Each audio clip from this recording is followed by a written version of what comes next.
itorero ry'Imana riri kumwe namwe. Izo ngeri zose mvuze ntabazaje kure yanyu, bari hafi yanyu. Ijambo ry'Imana riratubwira ngo wisunge imbaraga zayo ubone kuzura nayo. Reke twisunge imbaraga z'Imana tube kuri yo kugira ngo ibibazo byacu dufite, intege nkeya zacu aho ziri, imbaraga z'Imana zibuzurire.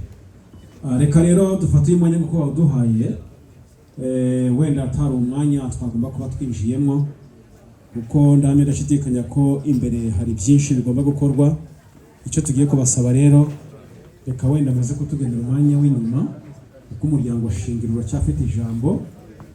Umuyobozi w'umuryango uhagarariye abakozi ba SECO uracyafite ijambo.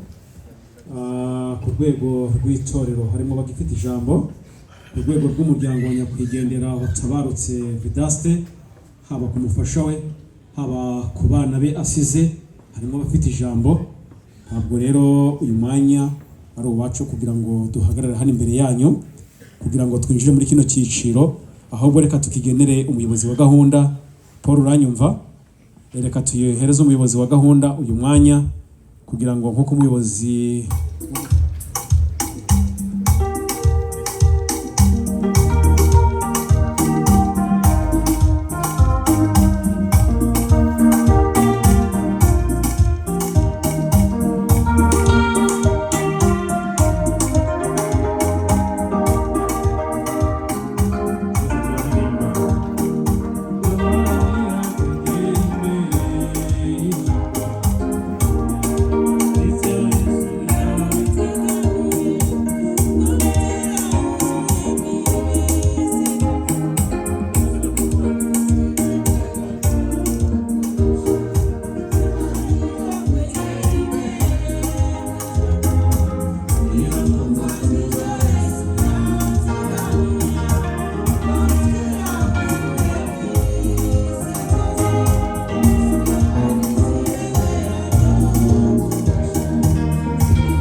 rero uyu mugabo rwose ndahamya ko ari mu ijuru, ndahamya ko ari mu ijuru kuko pasiteri yabivuze. Mbere y'uko ntangira rero amateka nagira ngo duhagurutse umuryango wasize babarebe, ndakansaba abana n'umudamu kugira ngo bahaguruke.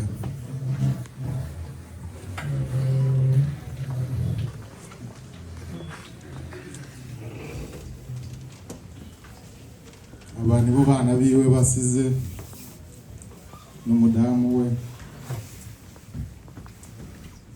Inshuti n'abavandimwe rero ntabwo bibuje ko mutakigenda mu rugo, ahubwo ikaze mu rugo, muze mushyigikira aba bana.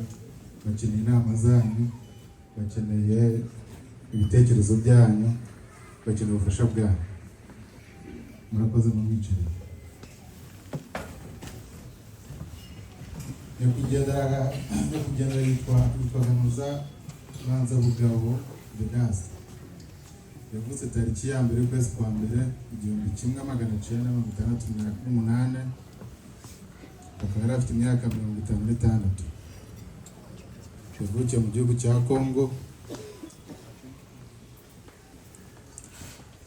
Yavuye mu mubiri ukwezi kwa 12 tariki 24 mbere ya Noheli.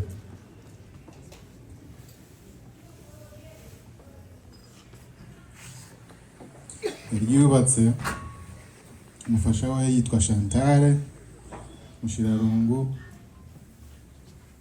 Nyakwigendera asize abana 12.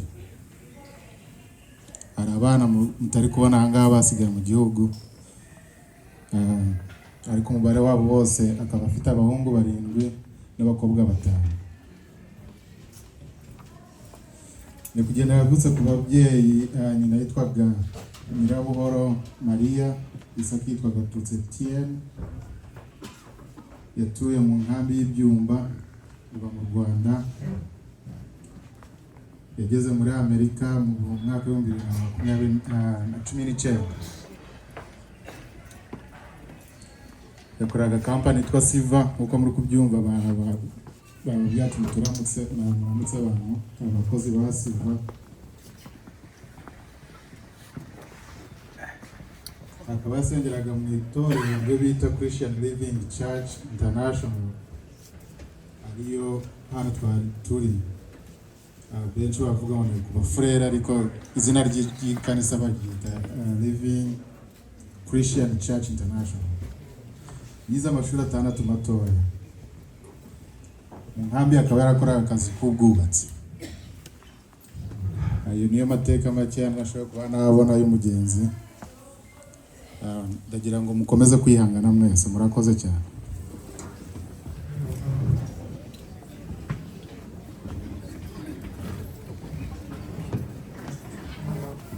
Rimwe na rimwe tuyita Siva kubera yuko uriho uriya muryango wavukiye, ariko hari ababa muri uno muryango badakora muri Siva. Muranambabarira, arwaye gripe, ijwi ntabwo rimeze neza. Abandi barahagarara hasi aho ngaho, hano mutaza kubagiganira cyane abashoboka. kuko umuryango wacu twebwe ntabwo ugendera ku moko cyangwa uturere. Twebwe amoko yose akomoka iwacu twavuye muri Kongo abarizwa muri uno muryango. Rero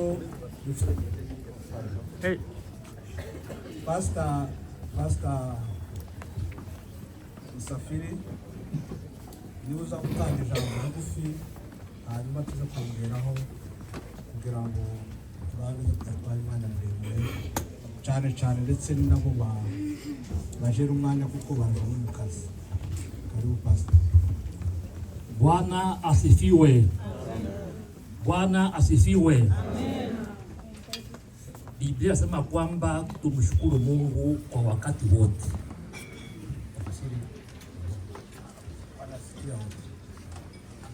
Uko mwenye harabatumba runo rurimi. Abana batana ntabwo baruzi kama ngaba bangi.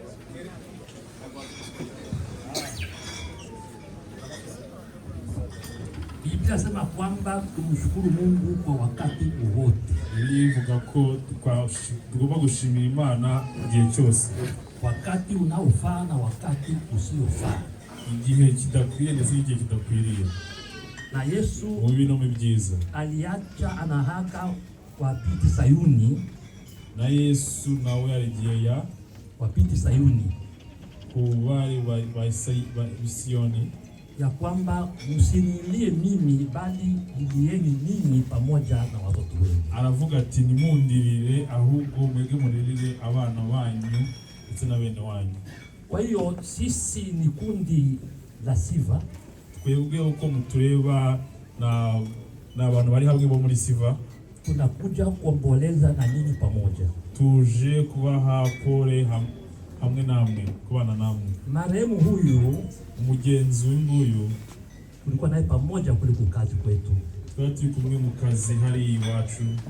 Na marehemu huyu, uyu mugenzi alikuwa na watu wote vizuri sana. Yabanaga n'abantu bose neza. Kila mtu wote alikuwa akimpenda kutokana na tabia yake ilikuwa mzuri kwa watu. Wese yamukundaga bitewe n'ingeso ze uko bameze kose. Alionyesha Ukristo wake mbele ya watu. Yagaragaje gukizwa kwe imbere y'abantu. Ili mioyo ya memba wote wa Siva wanalia sana kuona wameachwa na mtu mzima tena mwenye tabia nzuri. Uburyo abantu bose bo muri Siva imitima yose irababaye kubera ko yabasize. Kweli kwa niaba ya Siva, mu by'ukuri twebwe bo muri Siva, sisi tunasikitika sana kuachwa na mtu kama turababaye cyane kuba uno mugenzi adusize. Basi kwa kuwa Biblia sema kwamba uko Biblia ivuga ngo Mungu ametanda, Imana igenda, tena amevuna. Kandi Imana yaratanze kandi irasaruye. Ya jina la Bwana libarikiwe. Na Imana ishimwe cyane. hatuna chochote cha kutoa, ntacyo twatanga, lakini wanamemba wamechanga kidogo kidogo, ariko abanyamuryango bo muri Siva bateranyije utuntu duke duke ili kusaidia yale ingine yenye muko nayo, kugira ngo tubafashe mu kibazo mufite kano kanya. Kwa hiyo mtapatia Samuel ndaza ka umuyobozi wa Samuel. arakoze Pastor Musafiri. Rero jewe naje ndavugaho amagambo makeya kuri mwene data Vedaste. Ntabwo dutwara umwanya muremure kandi titwobona umwanya wo kuvuga Vedaste, usibye yuko umuntu yapfuye niko babivuga, ariko Vedaste yari intangarugero hari iwacu.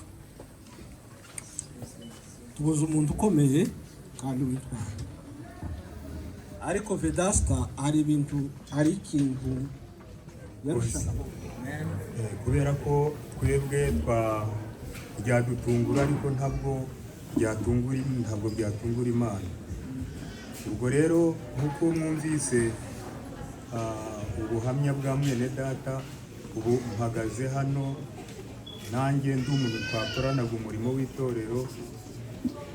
Vedaste nk'uko mwumvise ubuhamya bwe, aho tubonaniye ntabwo ari imyaka miremire, ni iminsi mikeya, ariko aho tubaniye icyo namubonyemo ntabwo nakibonye mu bana, icyo nabonye muri buri muntu wese. Nk'uko uyu mugabo uri hano bivuze, najyaga mbitekereza nanjye ubwanjye namureba nkabona ikintu kimurimo, kwicisha bugufi, kubaha n'urukundo agira, nkabona ntabwo ari ibya buri wese. Uyu mwene data twakoranaga umurimo w'Imana, namubona nanjye nkumva ndanezerewe cyane. Ariko uyu icya mbere kimwe yakoraga Imana, ari umuntu ukunze Imana cyane, kandi icyo namushimiraga yakundaga abantu, ntabwo yarobanuraga abantu ku butoni nk'uko ijambo ry'Imana rivuga. Yari umuntu ukunda umukuru, muto, umukecuru, inkumi, abasore, abizera n'abatizera, nta muntu nari numva uvuga Vedaste nabi. Ubwo rero inkuru ya Vedaste, kuri kumva ubuhamya bari gutanga hano kuri iyi si, burya no mu ijuru baramushima. Kuko ntabwo waba uri umwana w'Imana ngo ube ruvuma, ugire rubonekeho inkuru mbi, usange buri muntu wese avuga. Ariko iyo bagushima n'Imana irishima. Akaba rero yari umuntu twafatanije umurimo, ntabwo yakojeje Imana yacu isoni ngo agende mu bintu bidakwiriye. Yahagaze bya kigabo, ab'intwari, no guhagarara kwe byatumye ndeba igihagararo yari afite, n'ukuntu yakundaga Imana, n'urukundo yari afite rwa rundi rw'Imana. Kuko hariho urukundo rw'Imana n'urukundo rw'abantu gusa. Urukundo rw'abantu rwo rugarukira bugufi, ariko urukundo rw'Imana rwo rurakomeza ntirugira umupaka. Ubwo rero nanjye nubwo yatuvuyemo, narababaye koko, umubiri ni mubi, ndababara, ariko nagarukiye bugufiya, kuko aho yagiye burya niho duharanira, kuko duharanira mu ijuru, ntabwo duharanira kuri iyi si. Yaba ari umuntu mvuga ngo yavuye mu mubiri, yagiye muri rino taka, niho azarangirira cyangwa niho agarukiye, nari kugira agahinda katazashira. Ariko ntekereza yuko ejo bundi turi bumusange, niyo mpamvu numvise nkomeye mu kuva mu mubiri kwe. Nanjye nararwaye, ndwara nyine izo ntege nke z'umubiri n'uburwayi, ariko Imana yaramfashije, ubu ndi muzima. Ubu ngubu ndanezerewe kuko mwene data yagiye kuruhuka, kuko ntabwo yaba yagiye kuruhuka iyo mirimo yatuvunaguraga n'imibabaro myinshi, maze ngo mbabazwe n'uko yaruhutse, ahubwo nejejwe n'uko yagiye kuruhukira ejo turi bumusange. Amen. Ubwo ni ubuhamya bwa Vedaste rwose, yagiye neza. Ubundi icyo nashima nanone, twakoraga umurimo ariko dufite n'umusaza n'uwo bakoranaga, n'uyu nguyu mureba. Imana imuha imigisha myinshi cyane, kuko twabanaga twihanganiye kandi atuyobora mu nzira nziza, mu nzira ikwiriye, mu nzira ijya mu ijuru. Icyo nicyo nanjye ndi kumushimira. Imana ihabwe icyubahiro. nkongera nanone gushimira Imana, kuko niyo ya mbere muri byose. niyo yamuhaye urwo rukundo, imuhereza kubana n'abantu, yitamuha urukundo ngo akomere mu ijambo ry'Imana, imuhereze n'urukundo rwo gukunda bose. Burya ntabwo muba muri hano, kuko hariho uva mu mubiri yava mu mubiri kuri iyi si yari mubi, n'abamuherekeje bakaba bake cyangwa se bakagenda bari kuvoma, ariko we buri muntu wese ari kurira, ariko abana b'Imana bizeye baravuga bati basi yageze mu ijuru. Urakoze, umuhaye n'icyenda nagomba gufata n'itanu ariko ntabwo bishobotse. Imana rero ibaha imigisha abadufashije guherekeza mwene data, ubundi nimureke dukomerane, ariko hahirwa upfira muri Yesu kuko niwe byiringiro. Imana ibahereze umugisha mwese, dukomeze dufatanye n'umuryango wasigaye, turajya tuguma tugende tuwunganira. Imana ibaha umugisha, ntimuwibagirwe. Amen. Urakoze.